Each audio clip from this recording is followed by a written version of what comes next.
अगं मी त्यांना म्हणलं आज वुमन्स डे आहे आणि आपण आज वुमन्स डे निमित्त बाहेर जाणार आहोत, तर त्याआधी आपल्याला काय काय कामं करून जायला लागतात हे मी तुम्हाला त्यांना दाखवते.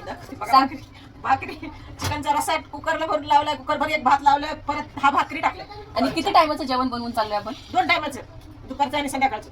बघा ही परिस्थिती आहे. आणि कसला घंट्याचा वुमन्स डे फिमन्स डे. बकेट भरून कपडे भरले, अजून बादली भरून बेसिंग भरले भांड्यानी, तेवढं घासून धुवून जावं लागेल तर वुमन्स डे तेवढं करू तेव्हा तिथं, नाहीतर तिकडून आल्याच्या नंतर पुन्हा इथं येऊन करत बसायला लागेल है ना मम्मी? करावं लागते मग काय. आणि नाही केलं तर लगेच फिरायला गेलता ना मग तुम्ही, हा असं असे बोलतात लगेच. मग हे करूनच जावं लागतं. जावं लागते. इंस्टाग्रामला किती लवी मध्ये असं जागतिक महिला दिन वगैरे नाही का, स्वतःसाठी सुट्टी घ्या बिट्टी घ्या असं खूप काही बोलतात, पण रियालिटी ही आहे. सुट्टी संसारातून भेटत नाही. ही रियालिटी आज. तर आमचा वुमन्स डे असा दिवसभर काम करून आणि रात्री एन्जॉय करून जाणार आहे. आणि जो पण काही एन्जॉय आम्ही करू तो आम्ही उद्याच्या ब्लॉगमध्ये तुम्हाला बघायला भेटेलच. तर आजच्यासाठी एवढंच, भेटूया उद्याच्या ब्लॉगमध्ये. Bye mummy, bye.